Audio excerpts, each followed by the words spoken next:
Hello, hello. Thank you for tuning in to this episode of Grieving Voices.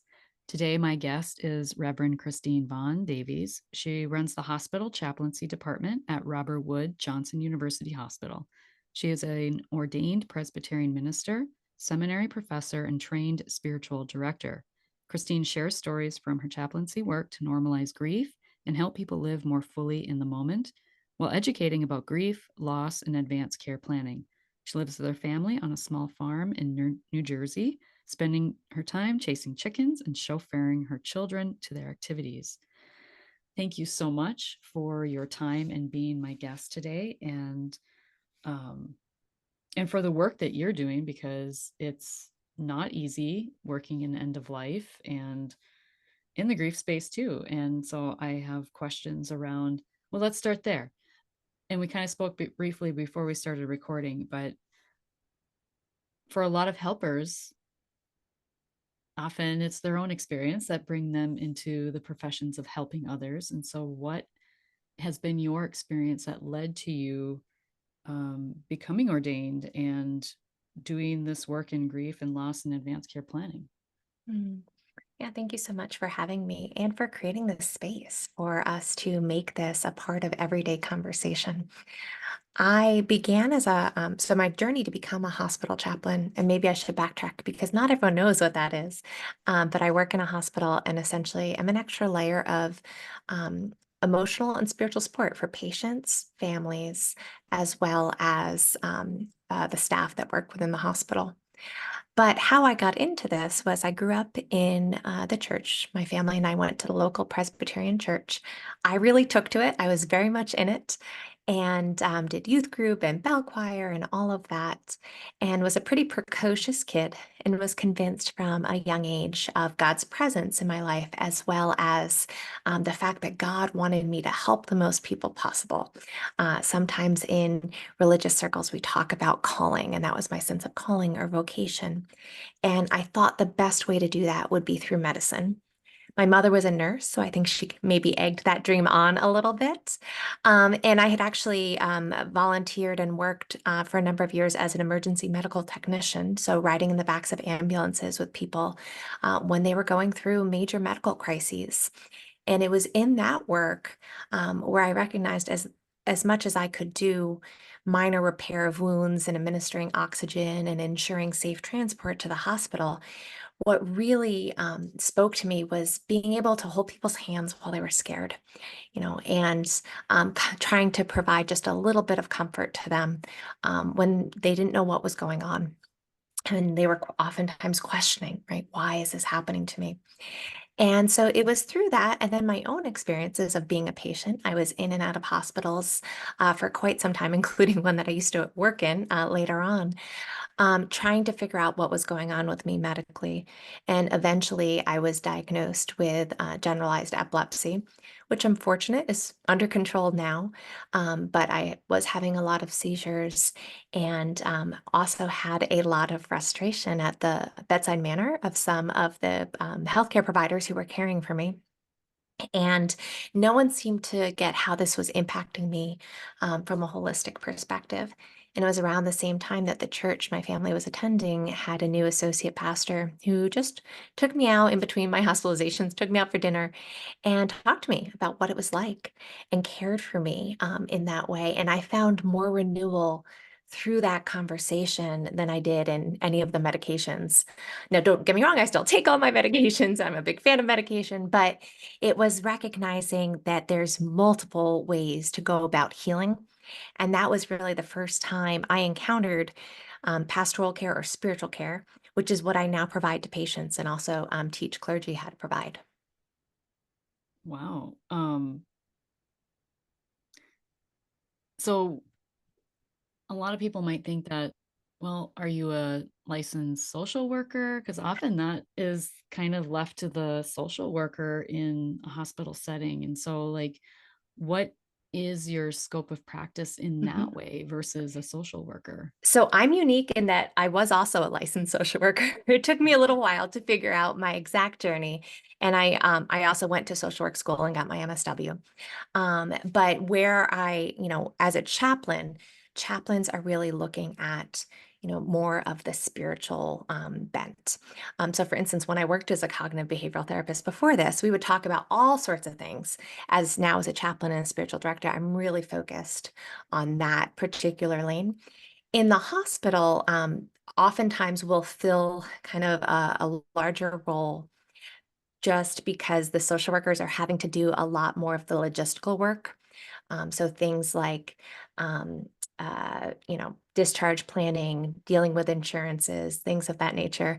It's funny, I was walking behind a surgeon a couple of weeks ago, and he was with a resident, and he was passing the chaplain. I was a few steps behind them, so he didn't see me. And he says, "Oh yeah, the chaplains are great here. They're like the closest thing we have to a therapist. So make sure you call them for all your patients."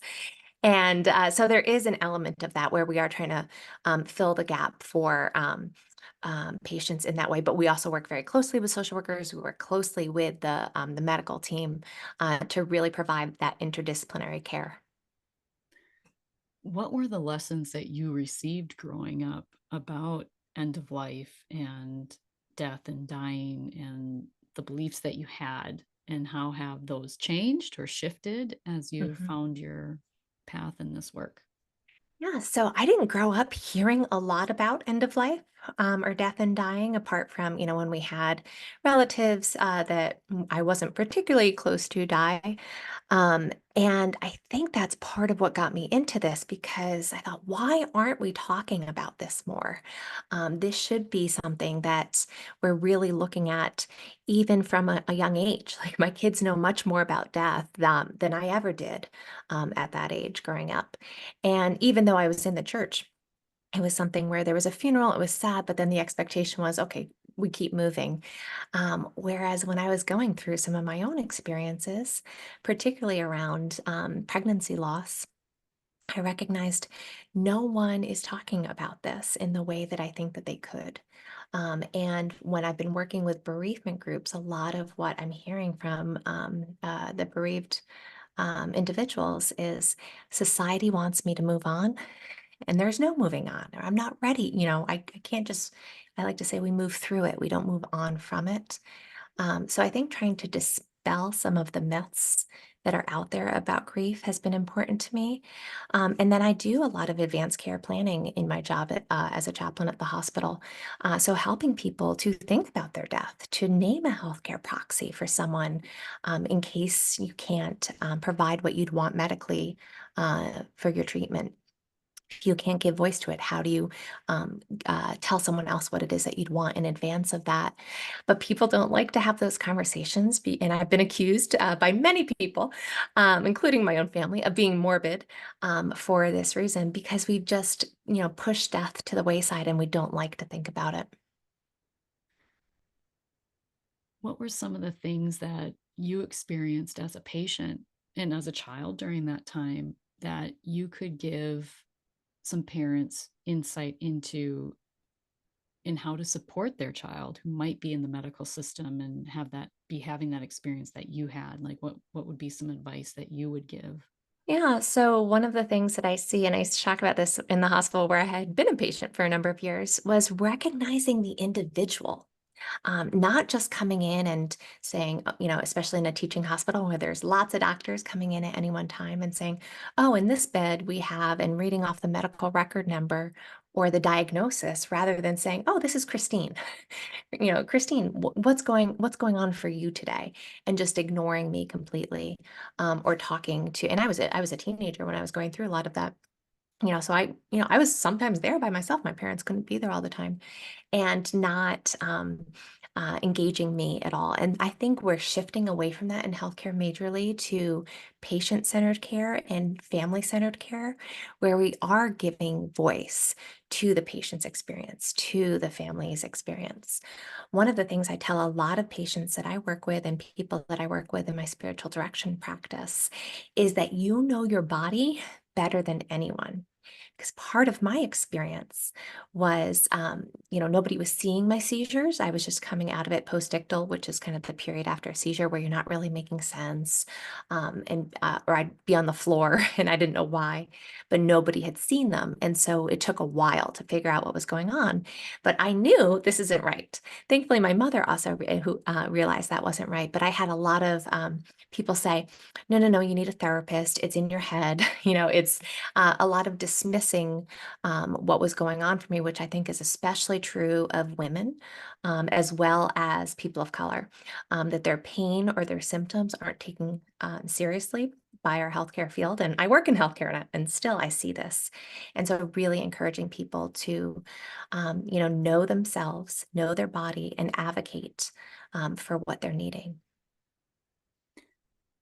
You had mentioned 7 ectopic pregnancies Oh, as I well. had one ectopic pregnancy, and then overall, I've had about 7 miscarriages. Um, how has that shifted your Hmm. perspective of grief, and how have you navigated that? Hmm. Yeah, it was really difficult for me in each one of them in different ways. I had some before I had my children, and then in between pregnancies.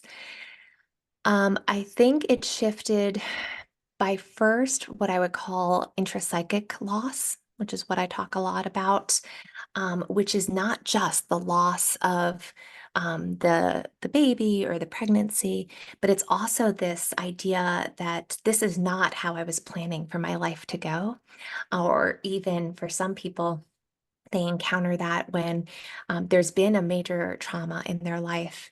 And it's almost like the piercing of the veil of, I didn't even know that this could happen to me. Now, I did have a semblance that this could happen to me, having worked in healthcare. But really, a lot of it had to be an internal experience. And that's something that I hold up to other people to recognize, like, you know, um, plenty of women go through this, so many, and it's not talked about nearly enough. It's talked about more now than when I was going through it. I didn't even know what ectopic pregnancy was. And this was before Google was as, prolific as it is now. Um, but really trying to normalize it for individuals and talk about it so that women, as well as, their partners, don't have to grieve in isolation around it.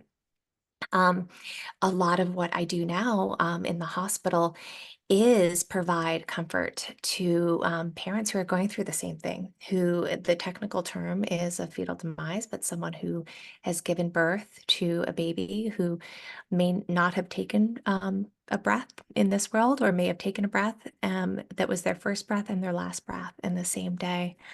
And it is completely devastating, of course, for the family. But having gone through similar scenarios myself, I try to actually do them when the calls come into my office. We do have a staff of people, so others often do them. But if I'm able to, just because I know what it is to go through that. And sometimes people who have not grieved in certain ways can mean well, but not realize the impact of their words or their presence. So, for instance, when I was going through that period, I had very well meaning friends say things to me like, well, at least you know you can get pregnant, or everything. Christine, you should know you're a minister. Everything happens for a reason. Mm. And I get on a soapbox about some of these religious platitudes that we kind of throw out there, but we don't always understand the spiritual harm that they can do. And so, part of my mission and how I have found purpose through my pain is helping others to not have to endure that. And it can spin people into a whole spiritual cycle of distress. I mean, grief alone can do that, but then when you have other people trying to care from you, but not being as supportive as they can. So that's a little bit of how my story has impacted me. It certainly made the work harder in a lot of ways. I think about times I was with patients before I had my losses and times after. It's much harder now, but I think I'm more effective as a result of it. Yeah, to share piggyback what you had said, I feel like those platitudes can be spiritually stunting for us. Mm-hmm. And then it's like, well, God need another angel, that kind of remark. And it's like, no, they should be here with me. And well, I guess I need to blame God then because, I had a lot of trauma and grief in my childhood and I blamed God for a very long Mm-hmm. time. Um, Yeah, if you're following that, logic of, and I like to call it toxic spirituality, right? Always putting a positive spin on things. If you're following that logic to the end point that God did this to you in some sort of cosmic test or whatever, of course I'm going to think that God is a real jerk. And mhm. that's going to impact my relationship with God. One of the things I see a lot of in the hospital is anger at God, oftentimes with good reason if this is the logic that or the theology that people are following.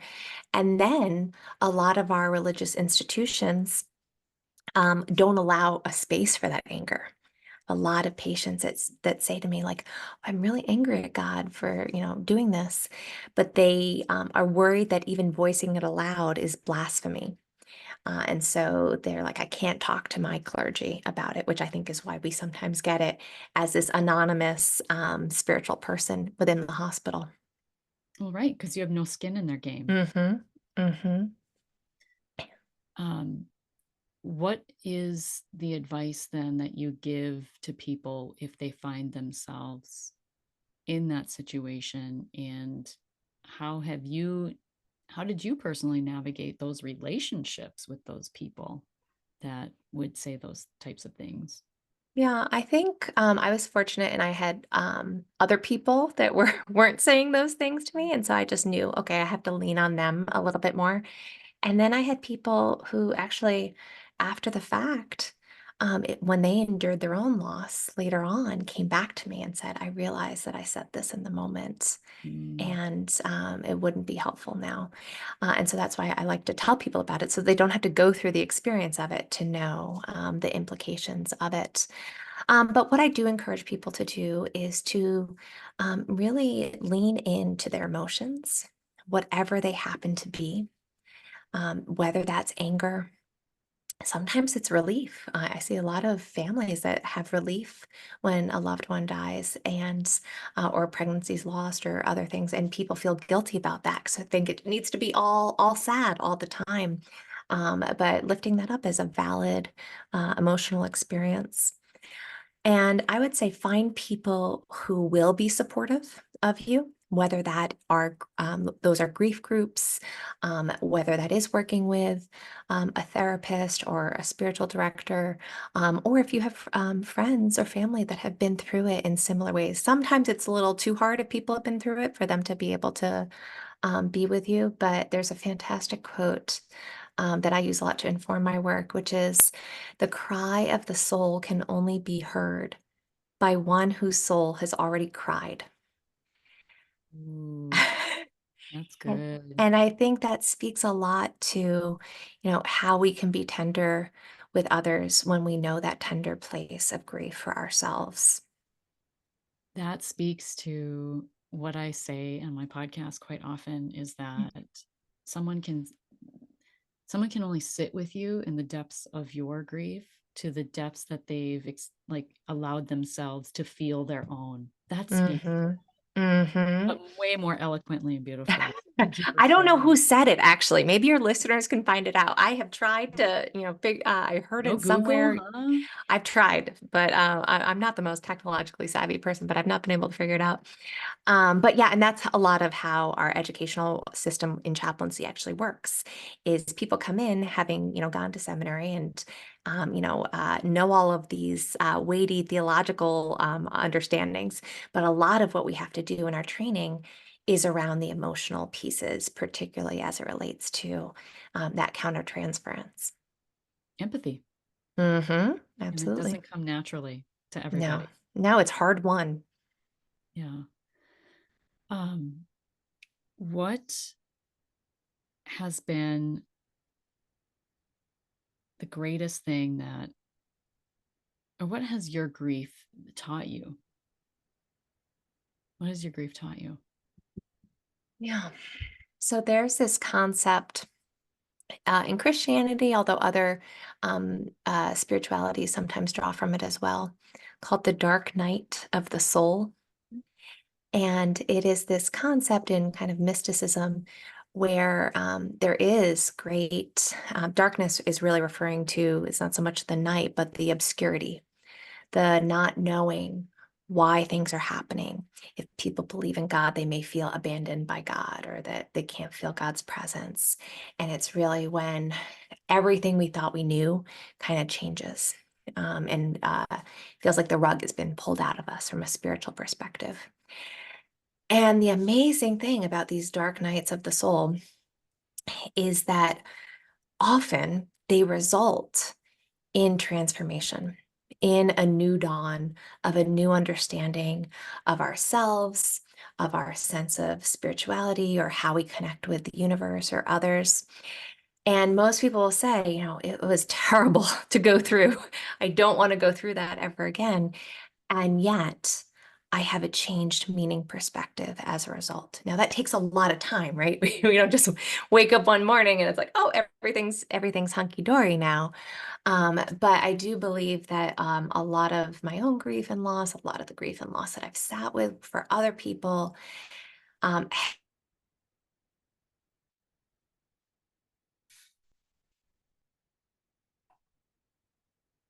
with myself, with those around me. It also helps me to not take things for granted, knowing that this life is not, tomorrow is not promised.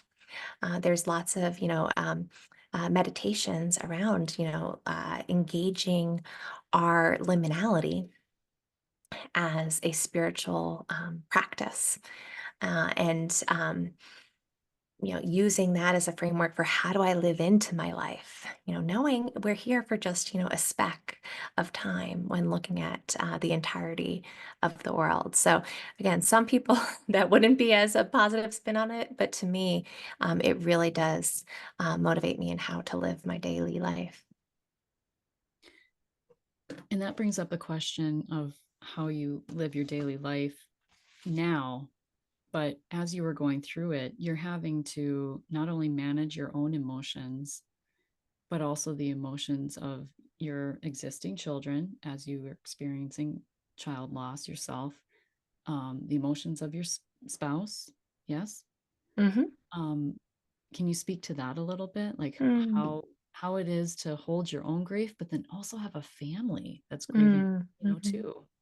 Well, and to be clear, when a lot of my losses were before I had my first child, and then the other losses came before my first child was even aware, like he was maybe 2 or 3, so he didn't really know anything that was going on. But I will speak to it from the perspective of, and plenty of people I talk to that go through pregnancy loss have this experience where it is such a painful experience physically. And so, in addition to emotionally and spiritually, but so I remember, like, lying on the couch and not being able to do much, with my 2-year-old who wanted to jump all over me, because I was in such pain. And so that's certainly a piece where I was trying to balance all of it. Um, and then I think with my spouse, I would probably handle it differently today than I did then. For me, I don't think I saw the impact that it was having on him and his own helplessness. And so that informs my work today because I am always checking, with the partners, whether it's husband, whether it's a wife, whether it's the grandparents that are there. Sometimes I'll take them outside of the room and say, how are you doing? Knowing that, a lot of the focus is going to be on the mother with good reason, but that there's grief that's not really talked about there for others. What do you recommend to people who, so let's say I, in the hospital and I have this experience and a terrible experience, and you come to me and I'm very appreciative of you and your time and your gifts that you're sharing. And then, but then I have to go home. Hmm. So Hmm. how does that, what do you have to say to people who, first of all, may not even have the experience that you provide Hmm. in their local hospital? Right. but then also um, moving forward, resources, tools, or what do you recommend, or how can people begin healing on their own? Hmm. And can they on their own, in your opinion? Mm-hmm. I think that's one of the things that makes grief so difficult for us to have these huge conversations around because everyone's experience is going to be different, right? So my first, you know, miscarriage, so much different than my last. At that, on my seventh, I was like, okay, this is old hat. Like I know what we're doing here. But for some people, all seven are going to be difficult. Or Mhm. for some people, that might be, I was with a woman the other day and I said, oh, you have a cancer diagnosis, how are you coping with that? It is a new cancer diagnosis. She goes, oh, honey, she's like, I lost my son. I lost my husband. This is nothing, right?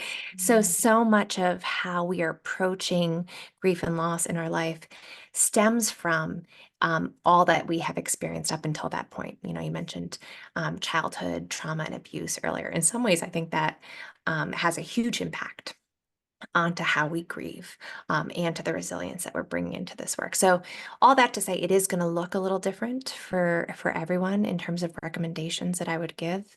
And a lot of times when I'm dealing with people in the hospital, they are more in um, kind of crisis mode, even if they're saying goodbye to someone in the ICU and they know that their loved one was going to die, for a period of weeks. It's still right when it happens. So many of my families are saying, like, it just feels like a bad dream, and certainly people that are dying due to a car accident or very sudden violent death is people can't even, I have to walk them to the door. Like they don't even know where they are because it is so overwhelming in that time. So, the first piece of advice I would give is give yourself space to know that this is going to be difficult, right? I was talking with someone who said, yeah, I really shouldn't have gone back to work 3 days after this happened because they just felt like that was the message that they were getting was that they had to move on. Um, I would recommend community in some form or fashion. I mentioned I used to run bereavement groups. One of the benefits of COVID is now there's so many of these groups meeting online. Many that didn't go back to in person. I mean, I like in person groups as well, but I think that helps people who may not have a local group or may be too hard, to get out to a group in person. And even, people speak ill of social media on lots of different levels, but there has been such community building around that. I know there's Facebook groups for everything under the sun, and that helps people to have a sense of community and really normalizing what they're going through in a powerful way. And for people that are wanting to explore more of the spiritual themes of what's going on for them, if they have a faith background or a religion that they have a community that they can be a part of, certainly that would be a place where I would encourage them to reach out, or even if they're thinking about joining one. Most people don't. I see a lot of people that are more, spiritual, not religious. And that's where I would say engaging someone who can walk that path with you might be helpful, like a spiritual director. So that's a training that I wound up doing because I missed people's stories when they left the hospital. I was there for that crisis, but I wanted to walk with people longer. And so, Spiritual Directors International, or SDI.org, has a whole directory of spiritual directors that you can, some are online only, some are in person. You can filter by any religious denomination or meet with people that have no religious affiliation whatsoever. And that is usually a helpful resource for people because it's so individualized. As much as I love faith communities and congregations, sometimes it can be hard to really sit with what is going on for your own particular spiritual self in this moment, especially in the midst of grief, or like I talked about before, that dark night of the soul. So this can really give you that individualized focus. What did your healing look like? When we say you have to do the work, what Mm-hmm. did for me, the work Mm-hmm. was the grief recovery method, which I Mm-hmm. walk people through in my program, Do Grief Differently, which is a Mm-hmm. 12-week one-to-one program. And then I also do groups as well. But Mm-hmm. what did it look like for you? Mm. Oh, what it's still going on.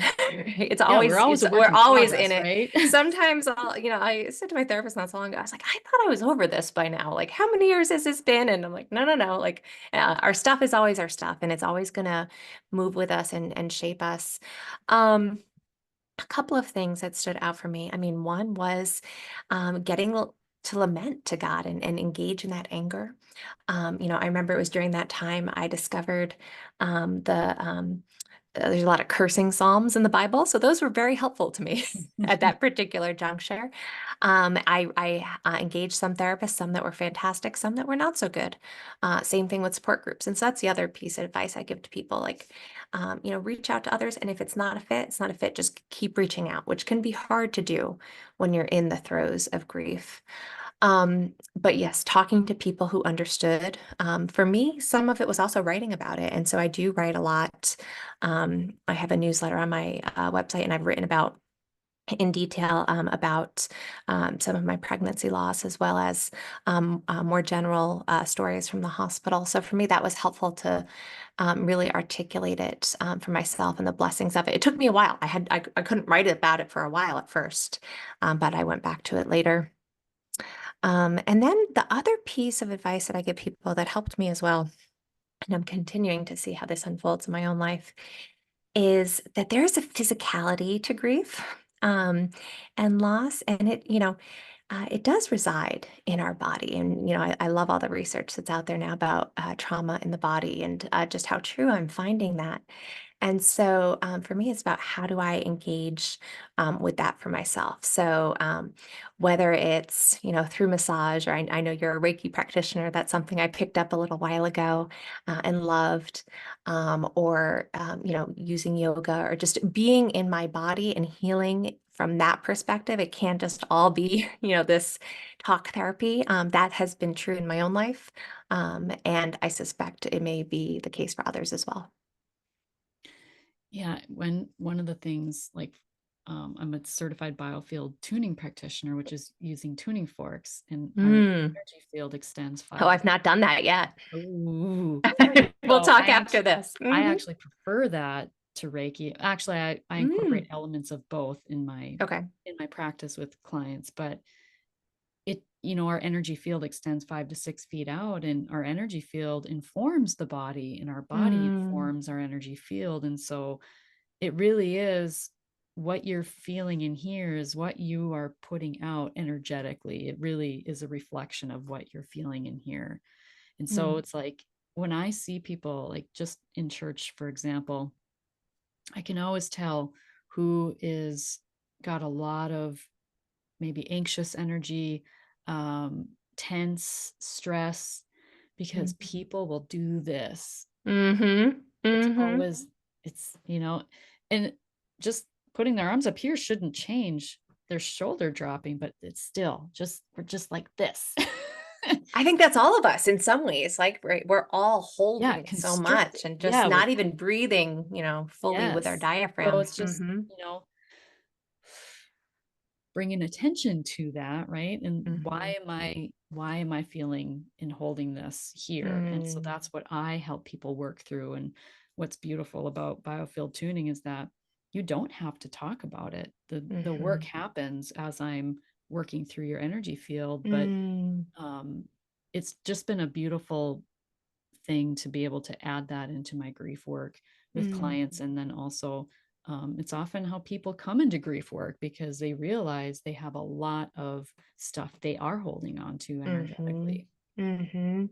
Oh, I think that's a beautiful practice, and such a gift to give people.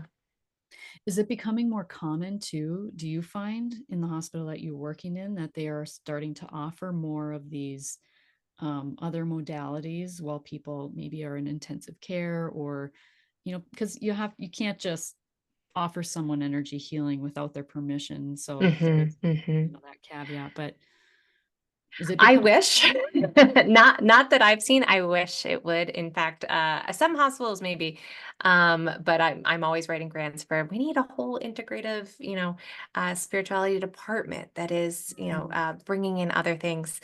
And actually, I wound up getting my Reiki attunement because during COVID, we were using, our oncology floors would use volunteers to come in and do Reiki. But then during COVID, the volunteers couldn't come in. And one day I had a nurse on the phone calling our office. Do you know anyone that can do this? Like one of my patients is desperate for it. I thought, oh, okay, no, I have to go, get that at least for an emergency basis. I don't do it ongoing for patients. But no, I think that is something that again, I work in healthcare, it pays my bills, but I do think that we sometimes miss out on the opportunities for holistic healing. Again, there are some hospitals out there that are doing a great job of it. Some of the realities within our healthcare system in the United States, anyway, is the ways in which it becomes about what are billable practices and not, Mm. and insurance and even chaplaincy. We're not a billable practice. So there's some hospitals that don't have chaplains, even though, one could argue that they are required to by different um, uh, commissions that accredit hospitals, but it's really up to interpretation. Sometimes people are just calling local ministers to come in and do something versus individuals who are trained and have a department for that. So I think we have a long way to go, but my hope is that we will go more in that direction. What did your Reiki attunement in your training open up for you in terms of understanding that yeah, there might be a little bit of a blurred line between spirituality and the energetics of grief and all of that, because some people might, especially who are in certain maybe religious affiliations, might look at it like it's some sort of voodoo Hmm. witchery or Oh, something, yes. Yep. And I don't talk a whole lot about it just because I know that that is the case. Mhm. And I am pretty, if your listeners haven't been able to tell thus far, I'm pretty progressive as far as Presbyterian ministers go, and it is something that has been such a helpful practice for myself. And so I don't widely offer it to others, but the way that I understand it from that perspective is, this is about. And sometimes I'll do some interpretation, but like for me, this is about the Holy Spirit, or this is about me getting more in touch with, God's indwelling inside me, is how I like to envision it. And it's funny because a lot of what Reiki had helped me to do was to become a better meditator. I tried doing meditation for so long, and then Reiki, as well as learning more about some of the Christian meditation practices that are out there. And so that helped me. I'm like, even if I get no physical benefits from it whatsoever, I knew I was getting that emotional and spiritual benefit just because I was caring for myself. I was, slowing myself down and being more attuned to God's presence in my life. But I will say, yes, there are a lot of people there. I get accused of, witchcraft for pulling in things like the Enneagram to my teaching and I'm a and other. seven. Oh, there you go. I'm a two. And other modalities. Because to me, I'm like, why are we not using these tools that are out here? And it's about our intention. What is our intention in using them? Is it for me, it's to become more attuned to God in my life and how I'm caring for others. So I don't know that I answered your question. I got off a little bit of a sidetrack with it, but No, it did, because I had asked what did it unlock for you, and it seems like it mm-hmm. really just helped you um more of self-acceptance of Absolutely. Hmm. yeah of yeah.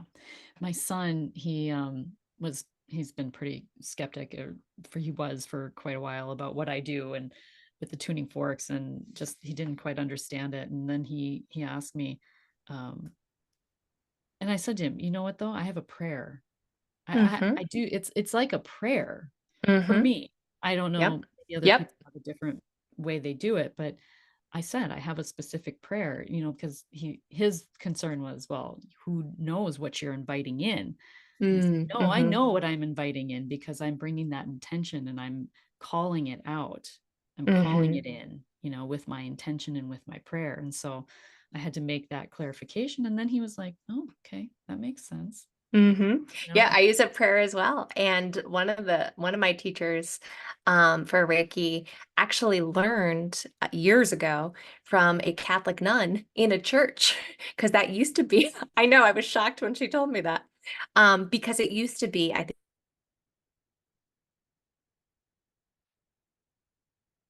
think, a little bit more accepted in certain circles. Yeah, I would say. And I think it is becoming more, I think as we're moving towards more holistic, it's Hmm. becoming more common and more understanding about it, really. People more curiosity, Hmm. people following their curiosity and just learning, being open. That's what I would just encourage people to do is don't poo-poo it or naysay it just because you have a lack of understanding about it, or maybe question your understanding. Is this Hmm. correct? Because Hmm. we can have these beliefs that were passed down to us as children that Right. may be not true. Right. And it's another area, and this is a lot of what I work with my spiritual directees. There's all sorts of spiritual practices out there. For some people, journaling is something that really helps to connect with, God for them. For others, it may be meditating, or it may be walking in nature. Everyone has different ways that they're approaching this. And sometimes I like to say, like, we almost need a smorgasbord. Be like, okay, what works for one person may not work for another one, or for seasons in life as well. There may be a season where something that worked for you for so long is no longer, helping you in that way. And so, being, as you said, being open to other practices, or trying things on, and seeing if they can help you connect with yourself, with others, into the divine. One of the questions I ask is on my form and is what gives you hope for the future and doing the work that you do and your personal experience. What does give you hope for the future? Hmm. Oh, I would love to know what I said a while ago, but You want me today, to what? read it? Do No, you no, want? no, no, no. You tell Okay. me later. I'll see if it matches up. But what gives me hope today for the future is really, and part of what keeps me in the work that I do is seeing people's resilience in the face of deep suffering. Seeing people continue to um, move through life, and sometimes with that changed meaning perspective that I talked about before, and just the depth of caring that people can then do for others. That's a lot of what gives me hope. It's close.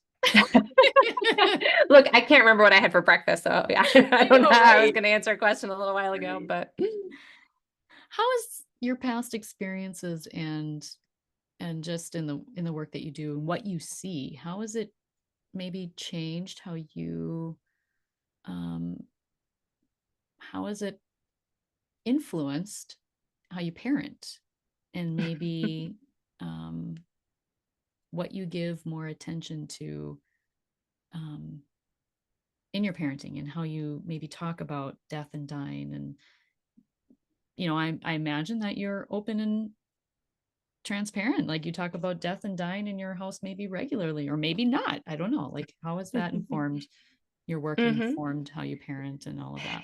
Yeah, I would say even from like an emotional containment part, uh, trying to emphasize, what are you feeling, and that feelings are valid. And I think that's different than the way a lot of us grew up. Being told, oh, you're not allowed to cry, or just a different generation. Like, my kids learn about feelings in health class now. I'm like, oh, that's fantastic. And mine are in elementary school. And so even learning to say, and I have two boys, so even learning to say, it's okay to be angry. It's not okay to slam the door, or it's not okay to, throw things all over the house when you're angry. But what are some practices we can do when you're angry? The other day, I was teaching my 8-year-old how to do some angry yoga moves to help him kind of settle back into himself when he was feeling out of sorts, because he was mad, probably something that his brother did. So trying to really help them to self-soothe and to nurture that for themselves. And yes, we do talk about death. I also live on a farm, so that helps, because we've had a lot of chickens that have been, attacked by fox and hawks and things like that. And I from an early age, my kids understood, this is just a part of life. This is part of the life cycle. I do remember when my older son first found out about death, I think probably due to one of our chicks dying early on. I was explaining this happens for everyone. And he says, "You mean you're going to die one day?" And I said, "Yes, I am. I hope it's not going to be for a while, but I am going to die. And when I do, like, you're going to have other people around." And he's like, he seemed okay with that. And then he said, "Wait, do you mean I'm going to die one day?" And I said, "Yes." And that's when, he, went into this, really a new understanding. And that's where like the crying began, not when something was going to happen to me, but recognizing his own mortality. Mm. And those are hard moments to endure. And I do this professionally. So I can understand why parents don't want to talk about it ever. But then I think we're not preparing our kids enough, to have this as part of a reality. I've worked with people and clergy who have a lot of denial about death, even though that's their profession. And to me, uh, that just makes the grieving even harder when it does come, because not just are you grieving that person, but you're grieving the fact that you never thought this would happen, Mm. versus being open and talking about it more. I do think helps prepare us a little bit more for when it does happen. You bring up a good point in that I can't even tell you. I couldn't even tell you what experience or pinpoint a time when my kids learned of their own mortality. I could not Hmm. even tell you because I wasn't doing this work then, but I wouldn't even know. I wouldn't even know when that is. And that makes me sad Hmm. because, that's an opportunity. That's a teachable moment. That is an opportunity. And so um, that's a very good point in Hmm.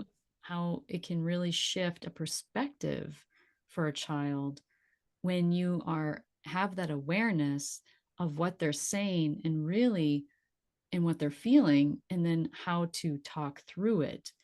But if that child is having that experience and they're not vocalizing it or asking, and it's Hmm. all an inner process, you have no idea. Like, Hmm. then they come up with their own beliefs about Right, which they fill in I the did as a gaps. child. Yeah. Absolutely. Yeah, and look, especially for your listeners, it is so hard. We're all doing the best that we can Yes. in the present moment. And as I said, it's hard for me, and I do this work, Mhm. right? And so there's times where, and my kids will say like, "Mom, when I die, are you gonna cry?" Or "And what are they gonna say at my funeral?" Like they will ask, sometimes I really don't want to be having this conversation, especially as we're driving to soccer practice, and I've had a rough day. But to me, the importance is, that we are talking about it, and to them, they're asking things that are going to be deeply emotional for me to answer, but they don't have the same emotions attached to it. To them, it's just like a matter of fact, and how they're thinking through things, which is, developmentally appropriate. Mhm. And so it is giving them the space. The other recommendation that I usually, give to people when they're asking, how do you talk to kids about this, is to answer their questions, see what questions they have, because sometimes the questions that they have are not the things that Yeah. we would think, to answer. So, for instance, a friend of mine, had, their mother died, and their daughter asked. They said, "Well, what's going to happen to," and she thought she was going to say like the body or something like that. It was like this one teacup that was in, the grandmother's china cabinet that she wanted. Like it was Mhm. so specific, and things that people don't even, think that their kids are focused on, but that's what they're focused on. And so, yeah, to answer their questions, and then also don't give them more information than they need sometimes. And your children best, or your grandchildren, or, the children in your life, wherever your listeners find themselves. And so some kids are going to be, able to handle things that others aren't. I get asked a lot in the hospital, should I bring, my child in to, say goodbye to their loved one who's in the ICU? Again, it's going to be different for every kid based on developmentally what you think that they could handle. My kids tend to be a little bit immature in some ways, and so I might not do that for them in some ways, but others, that may be completely appropriate. And then to avoid using euphemisms, I think is also really important because, people tell me that they remember hearing when they were a kid that you go to sleep and you don't wake up. And then they're afraid to go to sleep because they think that's going to happen to them. And so, really trying to say death, not lost, like we didn't, we lost something like we lost a mitten. It's not the Mhm. same thing. And so, trying to be both clear, but also appropriate to their age level. But also, I think it's important to not make an assumption that you know their understanding, their level of understanding, because Right. I think Hmm. that could be very easy Yep. to Yeah, that's why it's good to ask them misconstrue. first. What do Yeah. how do you think about this? And they may surprise you with their answers and how profound they can be. Because like when my dad died, I even heard people say, I hear it's like clear as day. Someone said, "Well, she's too little. She doesn't understand what's going on anyway." And it's like, Mm, I'm 8 years old. If you when you were 8 mhm, years old, you can't tell me you mhm, wouldn't have known if your dad died, what that mhm. meant, you know what I Yes. mean? So it's like, Mhm, just the night don't be naive as an adult to think that just because you have all this life behind you that this child mhm. does not understand simply even what death is, you know? Yeah. Well, and I think that's what makes it doubly hard for parents because we're Mhm. holding our own grief Yes, yeah. about the death and then trying to comfort our children in it as well. So it is an impossible task. And that's why I asked, like, Mhm, how what that was for you and what that looked like, because I think that is something that a lot of people don't mhm, talk about either. mhm, mhm, Holding it, and as moms, generally, the emotional stuff does fall on us, so we're mhm. carrying our stuff, and then we're carrying everybody's stuff, you Right, know? yeah, and just in a day to day, even when there's Yeah. not a crisis or not a fresh loss going on, encouraging people to care for themselves, especially when they're in a caregiving role, either professionally and or personally in their lives, because many of us that goes to the wayside, and really trying to, emphasize how much that's needed. So how do you decompress and care for yourself, at the end of the day, and um, just in the work that you're doing and being a mom and spouse, and like, what does that look like for you? And overall, just a helper. Mm-hmm.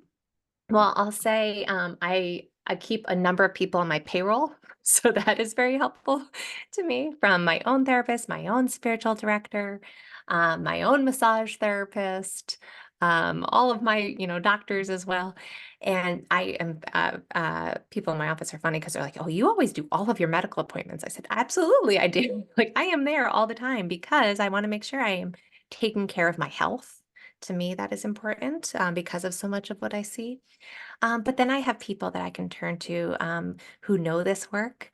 And so a lot of chaplains will have, or chaplain educators will have kind of a peer group that they meet with, both for consultation about difficult cases and scenarios, but then also for that support. So I have that for chaplains. I have another one for other spiritual directors, and those have been a lifeline for me. And then I have friends who don't do anything related to this whatsoever. And we could talk about, various other things. So I think having that balance, Mhm. for me, one of the things that's important is spending time in nature. So, I live on this 34-acre hobby farm, and there's always something to be done, mostly weeding or, repairing fences and things of this nature. But I find something when I'm just doing it with my hands and completely takes me out of my element. And I have to drive a ways to get to where I live. I live a little further out from the hospital, but I actually really appreciate that time because that's kind of my buffer Mm. zone. So sometimes I'm listening to podcasts like this, sometimes I'm listening to books, sometimes music, and sometimes nothing. Sometimes I'm just quiet in those moments, depending on the day that I'm about to have or the day that I've had. That helps me to transition. And then the other piece of advice that I have for others that I've tried to do for my own life is to be fully off, to go off duty, so to speak. Sometimes I'll even say that to my kids. I'll say, "Mom's off duty, ask dad." He's in charge for a little while. I need a little bit of time. But especially people who are working as caregivers, there can be this, or just have an inclination of a caregiving mentality. There can be these times where it seeps into other aspects of our life. We're at the grocery store and all of a sudden, like helping someone there, out to groceries and hearing their life story. If you're the type of person where people share things all the time, like you're at church and you can sense people's energies and what do you do with that? And so really trying to be purposeful about like, okay, I am not on duty here. Like I am not on payroll, trusting that someone else will, come along and help that individual. And sometimes I will be the one to step forward and help, but recognizing I only have a limited amount of energy. And sometimes my family doesn't get the fullness of my energy because I've, let it go so much at work. So really trying to create boundaries around that for myself and keep my own well filled. Well, thank you for sharing all of that because it sounds like that was a great advice for how to fill your own cup, especially as a helper, is yeah, go off duty. Much easier said than done. Yeah, that's very true. Um, what is there anything that you would like to share that you feel like you didn't get a chance to? And I feel like we didn't even really get into the end of life stuff. Um, okay, let me just ask this. Mhm. What would be what would you like people to take away from your work and what you've seen about end of life? Mhm. I think the acknowledging of the reality of it to me is one of the major takeaways. And my guess is your audience doesn't need to be reminded because they know this already. But just knowing, as I said before, we're not promised tomorrow. And so living today in a way that is going to honor really the precious brevity of our time, and what you would want to say to those, that you love, or how you would like to act, knowing that they may not always be there and you won't always be here, and letting that be a guiding force. What I've learned in my training and through this work and conversations is that I think we lose a lot of time giving energy to the denial of what is happening, the Mm, reality of what is happening, because even as a caregiver too, you can get just sucked into, especially if you're in charge of the bills and the estate stuff and you're the one that's appointed to be responsible for all of that. It really doesn't give you an opportunity to process really what's happening Oh my around you. goodness, the burden of all the logistical nature of grief. Yes. Yeah, and then you don't really it doesn't really hit you until after it's all said and done, and then here you look back and it's like all this time that you didn't use to have those conversations and say what you need to say and just honor the loved one that you are caring for, right? Because it's all every conversation often surrounds the logistics of things rather Mhm, than mhm, what are you things that you wish you would have done in your lifetime, like those really thoughtful questions that would give the person who's dying an opportunity um, to really share what has mhm, mattered to them in their mhm. lifetime. Yeah, in chaplaincy, we have an intervention that's called life review. And I often get to engage that with other people who know, that their death is more imminent. Getting to say, what are your major joys? What do you regret? What do you wish had been different? And sometimes when the family's present, they're getting to hear that as well. Or sometimes if the patient is unconscious and we're, maybe in the ICU, that is where I'm encouraging family, again, if they want, there's no right or wrong way to do it, to say goodbye to their loved one. And they say, oh, they might not be able to hear me. I said, we don't know. Yeah. And surrounding their bed and talking about what they've meant to them. I always go back to, do you know Dr. Ira Byock? He's a palliative care physician. He wrote a book called he's written lots of books, but one of them is called The Four Things That Matter Most. And he talks about the conversations that the dying need to have with their loved ones, but I think it's also vice versa. Mm. And I think these conversations, or the four phrases rather, to say, are things that we could say every day. And we don't. And they're in a certain order. I'll say them because they're brief. They are, um, please forgive me. I forgive you. Thank you. And I love you. And there's all sorts of ways we can say those phrases, but certainly wanting to encourage people to say them at end of life, but then looking at my life and saying, okay, where can I be saying this more fully today in my own life? Sounds like hopoponopono. Do you know what I'm talking about? Mm-hmm. Yeah, I'm sorry, please forgive me. I love Mm-hmm. you. I'm sorry, please forgive me. There's a few Mm-hmm. more in there. Yep. Yeah, hopoponopono. Really long word. Yeah, that's beautiful. I'm glad we got that in there because I think it's an important aspect of the work that you do.